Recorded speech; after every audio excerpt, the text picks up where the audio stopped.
welcome to Boss Dauro TV. Boss Dauro nagbabalik. For today's video is share ko sa inyo kung ano yung mga pyesa na pwede nating gamitin sa ating GY6. Kasi kadalasan yung iba wala silang mabilan ng pyesa. Kasi yung ibang mga shop hindi nagtitinda ng GY6. Tapos halimbawa yung shop na napuntahan niya is walang pyesa ng GY6. So share ko sa inyo kung ano yung pwede nyong gamitin na pyesa dun sa motor natin. So ang una kong isi-share sa inyo is sa PVT parts, kasi yun yung madalas na tinatanong sa akin kung ano ba yung mga compatible na parts dun sa GY6 natin. So una muna, explain ko sa inyo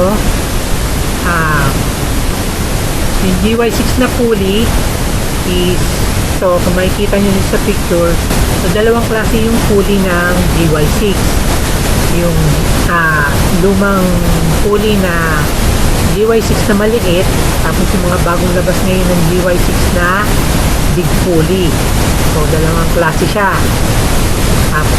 Ngayon, kung bibili ka naman GY6 na stock, small pulley, or bumili ka ng big pulley, ang kaparehas po ng big pulley is pwede ang pang-click na pulley.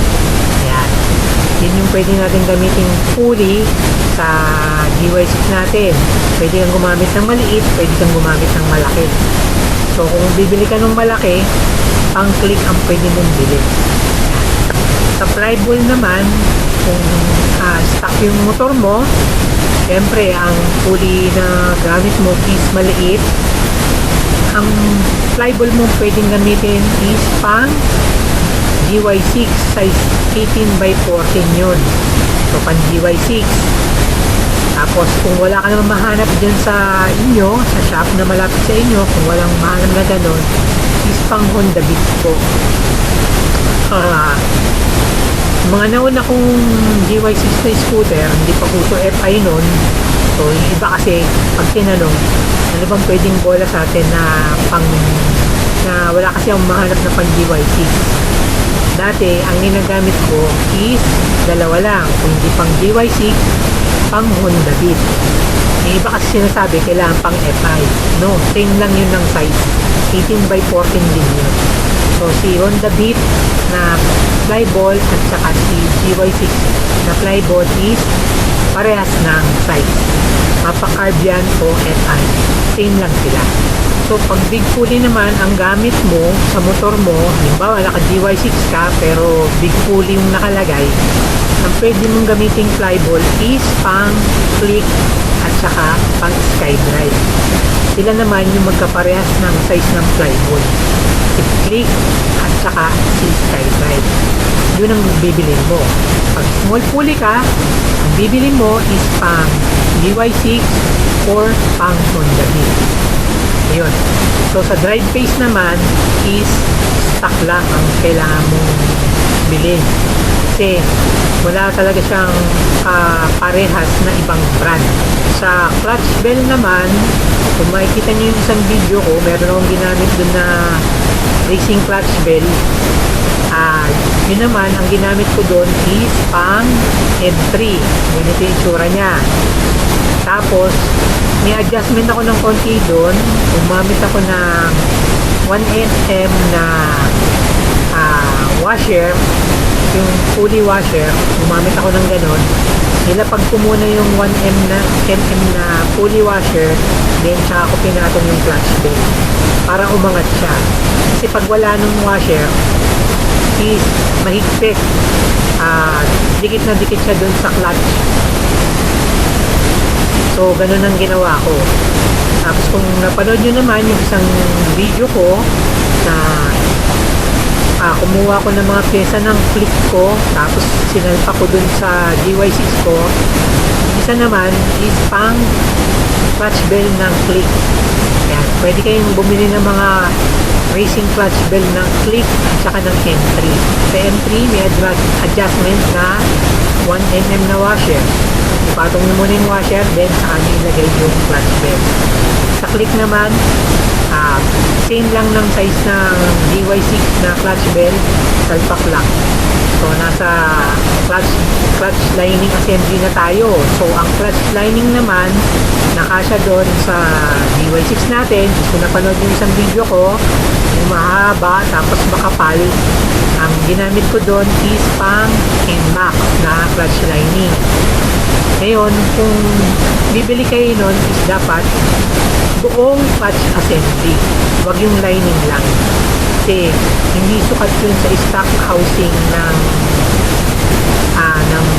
clutch, yung mga lining. So, dapat isang buo mo siya bibilin para isasalpak mo na lang din.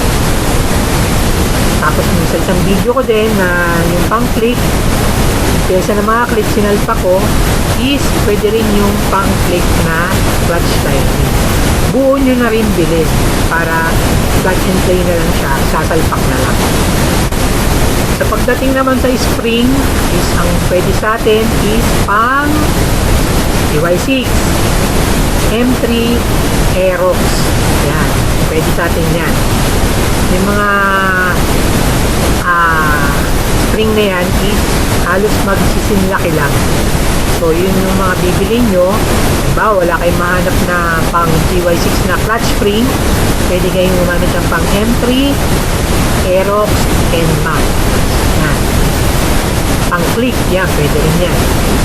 So, yun yung mga pang clutch spring natin. Sa center spring naman, ito kung makikita nyo itong picture na to, yung comparison ng clutch spring ng click at ng GY6 is mas matangkad yung pang GY6. So, yung click is medyo mababa ng konti lang. Pero, pwede kang gumamit ng pang click na center spring. Pagdating sa center spring, ang pang GY6 is mas mahaba. Pero, pwede pa rin gumamit ng pang click na center spring. So, wala kang mahanap na pang GY6, pang click na center spring, pwede yan. Kasya yan. Ito naman, mas madalas din na meron nagtatanong sa akin, boss, ano bang maganda, pwedeng torque drive sa GY6 natin? Yung alternative. Kasi nahirapan na maghanap ng torque drive ng GY6. So, sa torque drive, pwede yung pump shift. Kaso, yung female shift lang. Yung ano lang, yung half shift lang na female. Yung male, hindi pwede kasi iba yung design nung parang mataas yung design niya. Pag sinalpak mo yun, alam ko, sumasabit siya eh. So, ang pwede lang gamitin is yung half shape na female lang. Yun lang yung pwedeng gamitin sa DY6, yung pang-shape. Pero kung buo mo sasalpak, hindi yung ubra. So, ang pwede mo lang gamitin is yung female shape lang. So, tapos na ngayon tayo sa CVT parts. Sa ibang parts naman tayo, sa braking system naman. Ano ba yung mga pwede nating gamiting brake shoe, brake pad. Yan. So, sa brake shoe, kung makikita nyo yung video ko dyan, yung makapit na binili kong brake shoe, yung Tokimura, ang gamit kong brake shoe is pang RS100, Yamaha RS100, DT125, HD, Kawasaki HD na brake shoe. Siyempre, pang GY6 din. Yan ang mga pwede sa brake shoe natin. Halimbawa, kung wala kayong mahanap na pang GY6, Yamaha RS100, pang DT125 na Yamaha, at saka yung pang Kawasaki HD, yun ang bilhin yung brake shoe. Hindi nyo na kailangan magtabas-tabas dun. Pag sinalpak nyo yun, sakto yun. Wala na kailangan galawin. Sa front brake naman, ang gagamitin natin dyan is pang wave 110 or XRM 110. Yan, kung makikita nyo yan, ganyan, parehas na parehas yan dun sa GY6 na brake shoe. Wala kayong mahanap pa GY6, ang Wave 110, XRM 110. Yan, yan ang bibilin yung brake shoe. Merong isang klase, yung may tenga, may hook. Pwede rin yun. Ang gagawin lang doon is tatabasin yung parang hook. Para extra kasi yun. Ano yun eh, naka-hook dun sa caliper. So, pag sa GY6 mo gagamitin, kailangan mong putulin. Kasi yung iba, pag walang mahanap, ang binibigay na shop ganun. Tapos ang gagawin ng shop, tatabasin na lang. Para makagamit lang ng brake pad.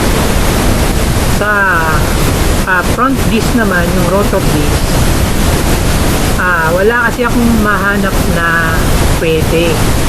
Kasi alam niyo naman yung mga design ng rotor disc na yung flat. Puro pang Mio, pang Suzuki, pang Raider, mga ganun design flat. Kasi yung design ng rotor disc natin is parang bowl. Yan, kung may picture, diba? Parang mangkok. So, wala akong mahanap na alternative. So, GY6 lang din. Pwede kong ma-recommend. Unless, kung may conversion, makakagamit ka ng flat na disc. Sa caliper naman is GY6 pa rin. Kasi, nagkakatalo kasi yun sa bracketing. Yung bracket, yung tornilyuhan. Kaya kung naggamit ka ng ibang caliper, hindi mo siya magagamit kasi hindi siya sakto din sa tornilyuhan. So, recommended ko pa rin is stock ng GY6 din ang gamitin. Sa front shock, yan, marami rin tatanong sa akin. Ano bagamang pwedeng ibang front shock yung medyo pogi-pogi? Sa front shock, pwede kang mag-medium. Kaso, ang problema, magpapalit ka rin ng caliper. Tapos, yung caliper mo malilipat sa kabilang side. Kasi, yung ibang side yung nakalagay yung caliper ng GY6 eh. Kaliwa ata. Tapos, yung mga design ng Mio, mga ibang motor, halos karamihan kanan. So, kailangan mo magpalit din ng caliper. Hindi pwedeng yung tube lang ng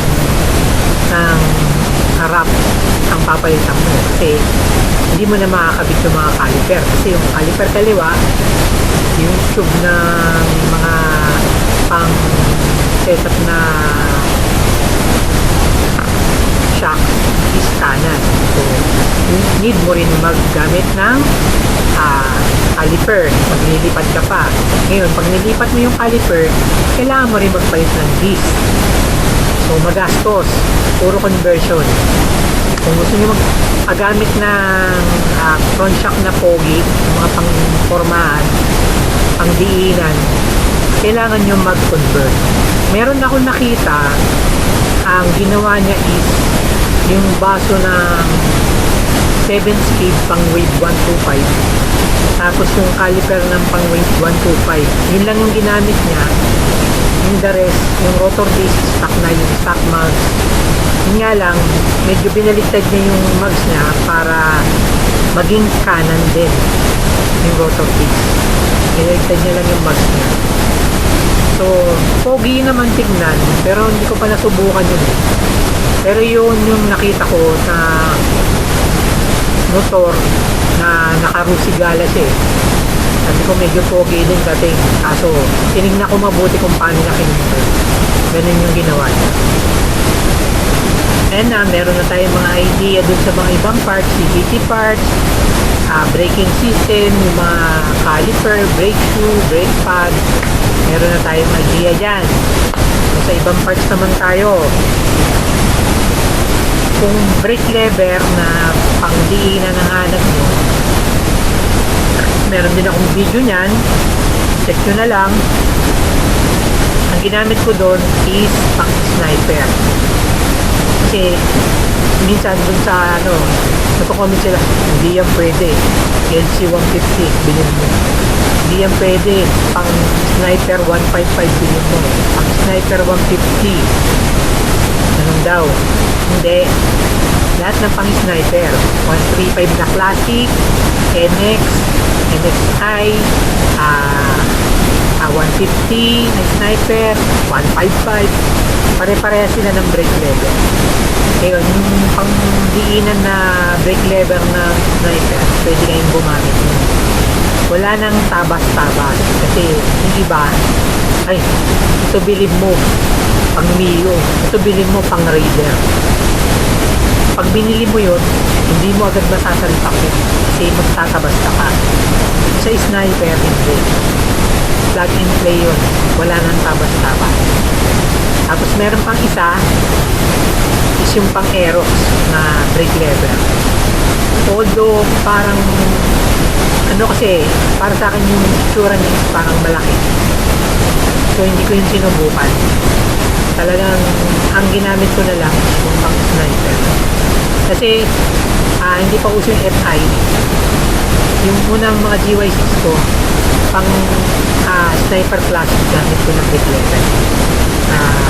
Sniper classic na 135 yun, gumagamit na ako nun dati pa. Yung ngayon na huli kong motor, ang ginamit ko pang sniper 150 LC 150. Nakalimutan ko pala dun sa CVT yung belt na pwede nyong gamitin sa GY6 natin is size 835/2030, then 842/2030 ang size. So nga, papakita ko sa inyo yung difference ng 842 at 835. Meron akong video nyan, panoorin nyo na lang din. Tapos yung alternative, kung wala kayong mahanap na pag GY6 na belt, kung gusto nyo ng matibay, yung talagang hindi masasayang yung pera nyo pag binili nyo, gumamit kayo ng pang medium sporty na belt, yung mga 5TL na belt. Yan, kasya yan. Kasi yun, ang size nun is 842. So pwede yun sa atin. So naman, kung naghanap kayo ng spark plug, madalas kasing tanong, anong spark plug ang pwede sa atin? Yung iba, ang ino-comment yung model ng spark plug. Ngayon, yung nagtatanong, naguguluhan siya, ano ba yun? So, para hindi ka na mahirapan maghanap kung anong spark plug pwede sa atin, short thread na spark plug. Yun ang pwede sa atin. Para hindi ka na magtanong kung ano ba dapat, C7, CR7, ganun-ganun, may mga ganun-ganun pa. Hindi mo na kailangan magganun-ganun. Sabihin mo, short thread lang ng spark plug. Kasi ang mga klase lang naman ng spark plug, short thread, long thread, tapos yung matataba. Yung mga matataba na malalaki, pang TMX ata yun, alam ko. So, sabihin mo lang short thread, pwede pang XRN, pwede pang Mio. Ganun sa spark plug. Sa ignition coil naman is pwedeng kahit ang ignition coil basta marunong kang mag-rewire. Kasi meron ignition coil na naka-body ground. Iba naman, meron terminal, yung positive negative. Isa yung negative niya is naka-body ground. So kung marunong kang mag-wiring nun, pwede kang gumamit ng racing ignition coil pero naka-body ground. Kung marunong kang mag-wiring nun, pwede kang gumamit nun. Ano ba yung CDI na ginagamit sa GY6? Ginagamit sa GY6 na CDI is 6-pin na CDI. So, ano bang kaparehas natin CDI kung wala akong mabiling pang GY6? Hindi tayong gumamit ng pang TMX 155. Yan. 6-pin. Yung niya yung mga socket niya. Kung gusto mo naman, yung iba kasi, gumagamit ng lipan na CDI. Pagka ganun naman, 4-pin yun, battery operated. Pwede kang mag-convert, yung mga i-rewire mo lang para makagamit ka ng ganung klaseng CDI. Sa harness naman, GY6 lang din.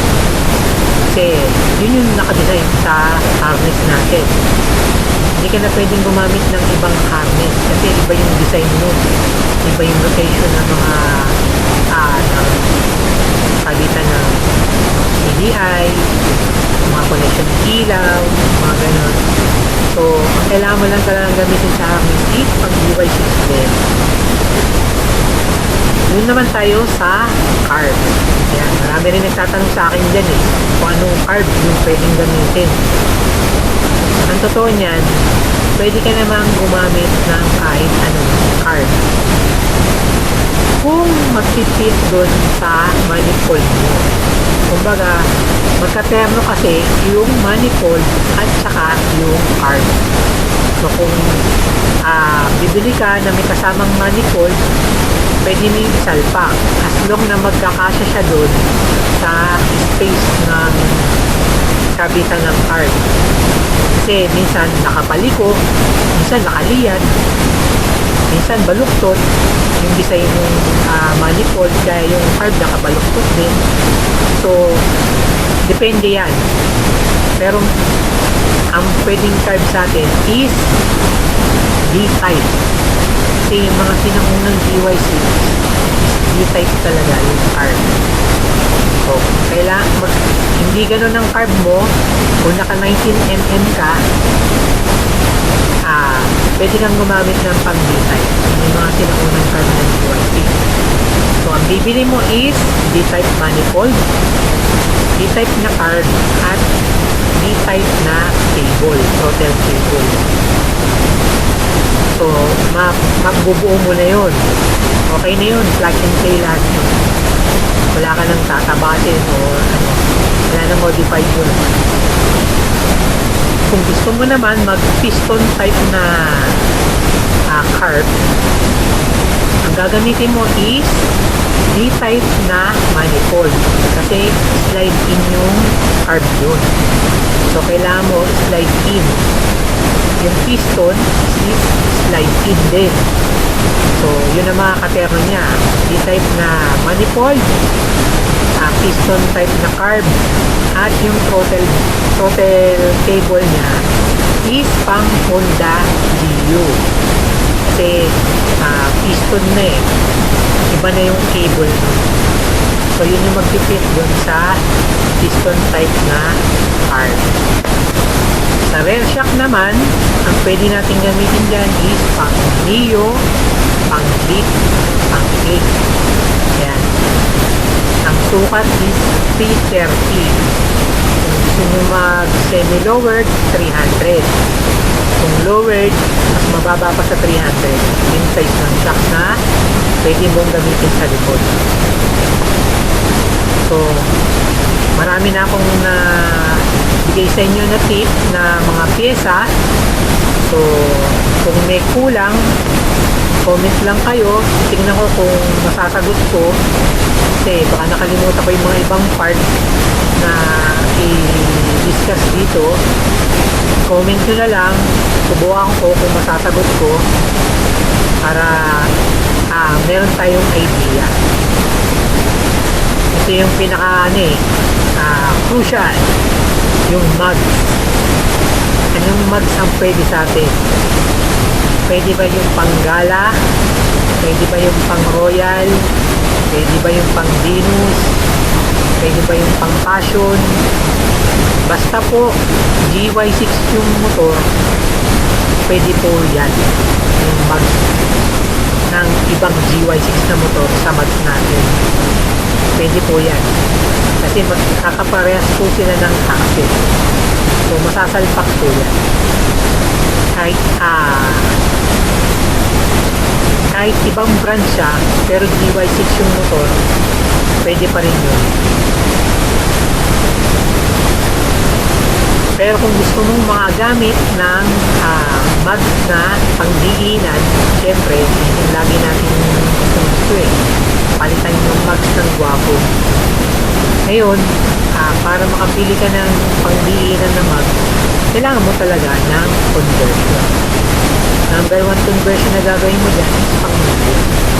Kung gusto mo magkaroon ng idea, panoorin mo yung video ko. May video ako dyan sa new mags conversion ng Uzi. Nandun lahat yung idea kung paano gagawin para pumugi yung nakalagay na rin doon kung anong disc ang pwede mong gamitin o for disc. Same size ng stock rotor disc ng DY6 is Novo. Ang Novo. Although hindi siya bowl type kasi yung pag sinalpak mo yung sa front mags yung disc, kapantay siya ng caliper. Kaya pwede kang gumamit ng flat disc doon sa conversion ng pwede ka rin mag-reset. Kaso, alam ko yung sa likod, meron kang tatabasin doon sa ilalim ng crankcase sa may gulong. Yung parang square sa ilalim. Tatabasin mo yun kasi sumasabit yan sa hub ng nito. Pero kung tabasin mo lang yun, papasok na yung hub ng pang-dio. Pwede ka na mag-reset. Yun yung mga pwede mong gawin sa gulong, sa mags. Siyempre huwag mo kalimutan yung conversion ng axle kasi yun yung pinaka-importante, yun yung kakapitan ng gulong yun yung magdadala. So dun sa video ko ando na lahat, panoorin mo na lang kung paano yung gagawin. Sundan mo lang yun, makakapag-convert ka na ng ibang mag sa DY na scooter. So sa pinaka-importante kasi yung iba madalas mabasagan yung drain plug ng oil sa ilalim. Yan. Kahit ako nabasagan ako nun kasi na-puwersa ko siya. Medyo malambot lang kasi yung drain plug. So kung mababasagan kayo nun, ang bibilin nyo lang na drain plug is pang XRM na tappet cap. Ayan, kung makikita nyo sa picture, ganyan yan. Sukat yan. Kasi ganun yung binili ko dati nung nabasagan ako. Sa sobrang higpit, napunit. So kung wala kayong mahanap na pang XRM, pwede pang tappet cap. Ayan. So pag sa pipe naman, marami rin nagtatanong sa akin tungkol sa pipe. Yung sa pipe, ito kung makikita nyo itong pipe na to, ang Honda Beat yan. Meron na akong nakita niyan, tapos kinausap ko yung may-ari. Hindi ko lang maalala, medyo matagal na kasi. Sabi ko, boss, ano yung gamit mo ng pipe? Ang DY6 yan. Sabi niya sa akin yun. So, okay, ha? Ano kung ginamit mo? Ang Honda Beat daw. Hindi ko lang matandaan kung nagpa-bend siya ng konti. Pero sabi niya, pag salpak niya, konting-konti lang daw yung difference nung pipe.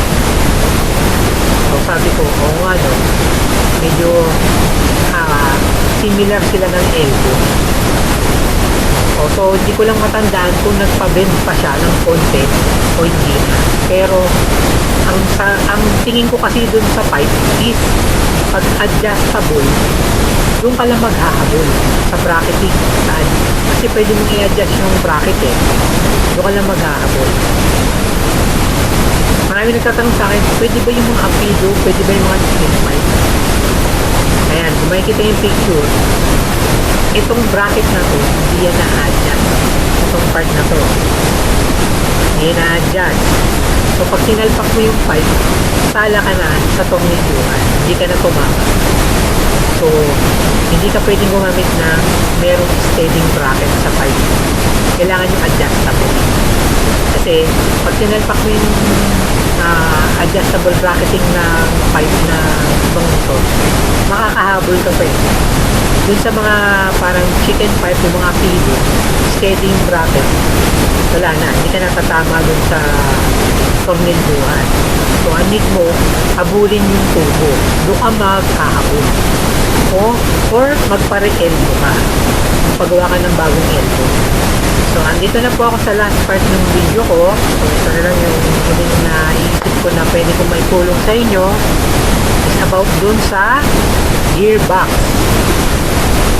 So, papakita ko yung mga picture dito kung ano yung mga kailangan ng size ng bearing na pang GY6.